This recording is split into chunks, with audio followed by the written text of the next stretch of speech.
ओवैसी साहब मुझे टोपी पहनाने की कोशिश नहीं करते और मैं उनको टीका पहनाने की कोशिश नहीं करता। तुम किस हिंदू मुसलमान की बात करते हो? ओवैसी के ऊपर अटैक हो गया, एक बार भी पूछने के लिए गए कि तुम पर गोली किसने चलाई? ये जो मैं पजामा कुर्ता पहन कर आया हूं सर ना, ये ओवैसी साहब ने मुझे ईद पर दिया। टोपी पहनने से मैं मुसलमान नहीं हो जाऊंगा और टीका पहनने से ओवैसी जो है वो हिंदू नहीं हो जाएगा। हम दोनों नदी की वो धार में राष्ट्रीय स्वयंसेवक संघ का कट्टर आदमी, हमारा मुसलमान के साथ किसी प्रकार का कोई रिलेशन नहीं हो सकता। लेकिन जब देश की बात आती है, ऑपरेशन सिंदूर की बात आई, तो हम और ओवैसी एक साथ थे और हमने और ओवैसी ने देश के बारे में जो बात कहा वो सबसे इंपॉर्टेंट है सर। कि जब सऊदी अरब हम लोग पहुंचे और वहां का विदेश मंत्री जब हम लोगों को कहा कि आपको पाकिस्तान के साथ बात करनी चाहिए और ओवैसी जब उसको समझाने में नाकामयाब हो गए तो उन्होंने कहा कि निशिकांत जी आपको बोलना चाहिए। और मैंने कहा कि वो सरकार नहीं है, हम आपको सुनाने आए हैं, हम आपकी बात सुनने के लिए नहीं आए हैं। मनमोहन सिंह नहीं है हम कि 2008 में मुंबई बम ब्लास्ट हो गया और आपके कहने पर इसी सऊदी अरब के दबाव में, इसी अमेरिका के दबाव में, शर्म अल शेख में आपने जाकर समझौता कर लिया, एग्रीमेंट हो गया। पहली बार भारत सरकार ने कॉम्प्रोमाइज करते हुए यह बता दिया कि बलूचिस्तान में जो कुछ हो रहा है वो भारत सरकार का उसमें योगदान है। हम वो घटिया आदमी नहीं हैं। यदि हमारे आदमी को आपने मारा है तो हम मारेंगे। आपको पाकिस्तान को समझाना है तो समझाइए। हम और ओवैसी ने कहा, क्योंकि जब ये नदी चलती है सर, हम नदी की दो धार हैं, लेकिन नदी गंगा सागर में जब मिलती है, समुद्र में मिलती है, तो वही भारत में अनेकता में एकता होती है। हम भारतीय हैं पहले, और यही बात कहने के लिए हम और ओवैसी साथ गए थे। 2014 से लेकर 2026 तक, सुनने वाली बात है, 2014 से लेकर 2026 तक राहुल गांधी ने 260 विदेश यात्रा की है सर।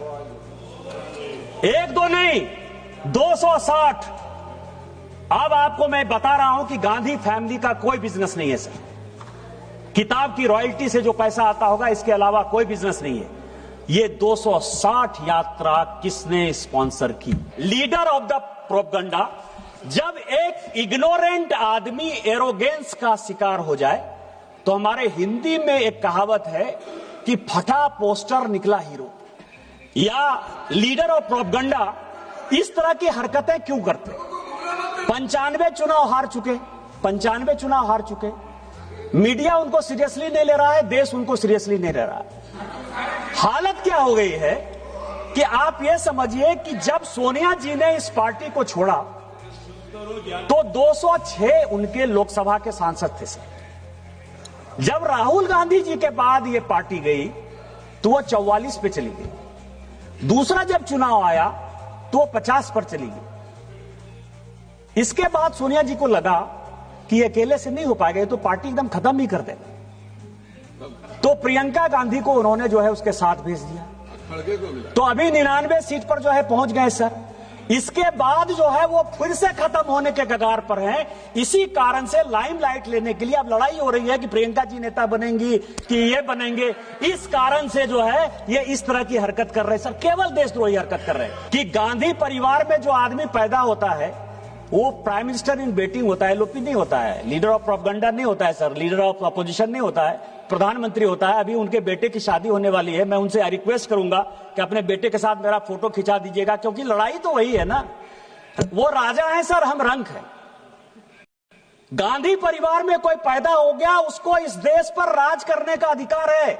नेहरू जी देश के पहले प्रधानमंत्री थे, राहुल गांधी और प्रियंका गांधी के रिश्तेदार होंगे, लेकिन देश के पहले प्रधानमंत्री को कोट करने का अधिकार, उनके गलतियों को बताने का अधिकार मेरा है।